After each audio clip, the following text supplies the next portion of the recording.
Mesdames et messieurs, bonjour. Qu'est-ce qui se passe exactement dans les groupements du Bukombo? Des violents accrochages ont été éclatés entre les rebelles du M23 et les résistants Wazalendo ce matin dans plusieurs villages du groupement Bukombo Nord Kivu. Quels sont les enjeux de cette recrudescence des affrontements dans la chefferie de Bwito? La société civile tire la sonnette d'alarme.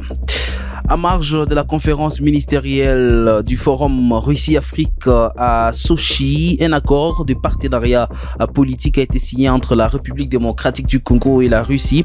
La ministre Thérèse Kaikwamba Wagner et son homologue Lavrov ont discuté des opportunités stratégiques qui découlent de ces rapprochements.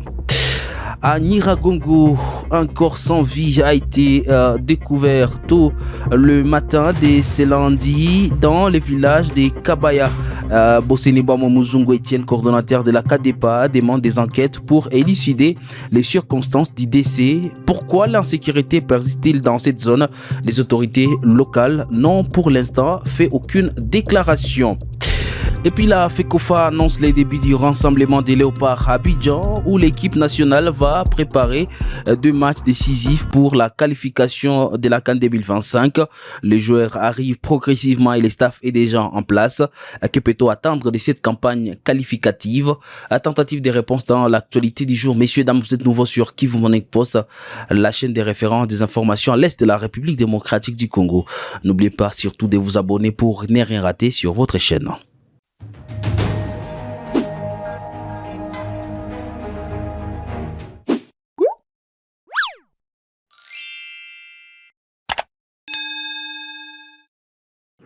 Donc commençons par les Rutshuru. Des violents accrochages sont signalés depuis le matin de ce lundi 11 novembre 2024 entre les rebelles du M23 et les Wazalendo CMC dans des villages du groupement Bukombo en territoire de Rutshuru. Nous sommes au Nord Kivu.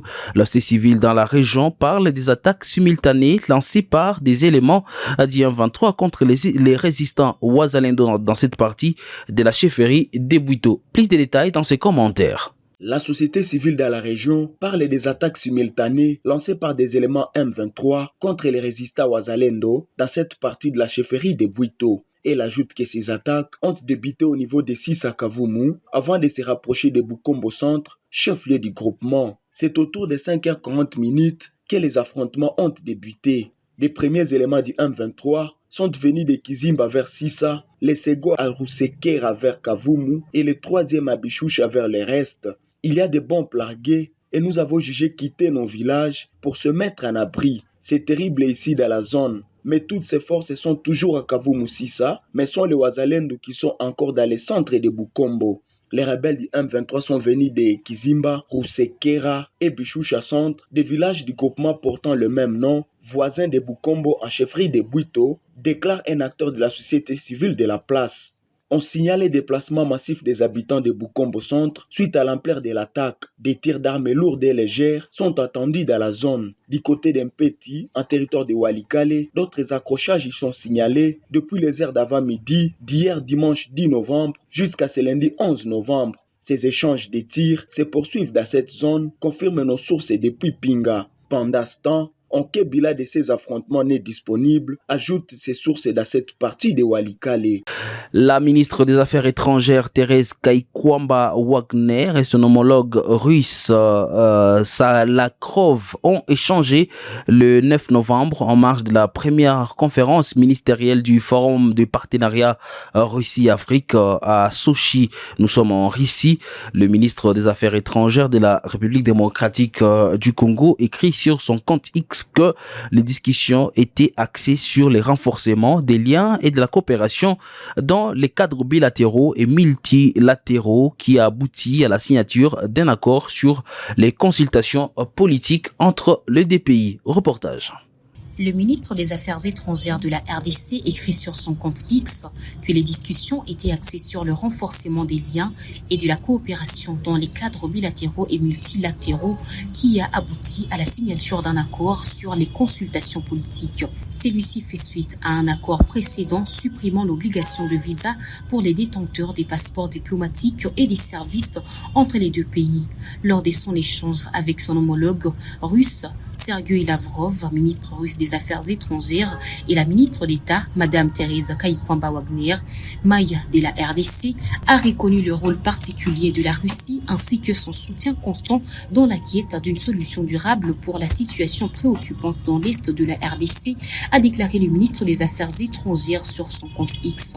La maille RDC salue le succès du sommet des BRICS, illustrant le dynamisme croissant d'un monde multipolaire et exprime son appréciation pour les 65 ans d'ici 2025 des bonnes coopérations entre la RDC et la Russie. Elle invite M. Sergueï Lavrov à se rendre à Kinshasa en 2025 pour célébrer ces grands événements. À Nyiragongo, un corps sans vie a été retrouvé le matin de ce lundi 11 novembre dans les villages des Kabaya, groupement du Munigi en territoire de Nyiragongo. La nouvelle a été livrée par Kivu Morning Post et par la société civile. Boseneba Muzungo Etienne, coordonnateur de l'organisation de défense des droits humains à Kadepa, appelle les services de sécurité à venir sur les lieux du drame pour mener des enquêtes et à savoir si la personne est morte dans quelles circonstances.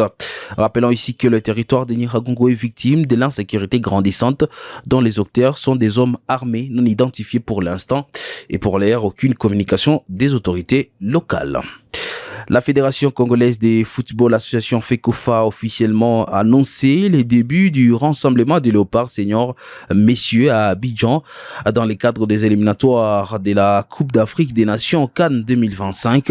Les joueurs sélectionnés commenceront à rejoindre la tanière ce lundi 11 novembre après l'arrivée du staff technique pour préparer les deux matchs décisifs de la campagne quantitative des Léopards. Georges Benouima.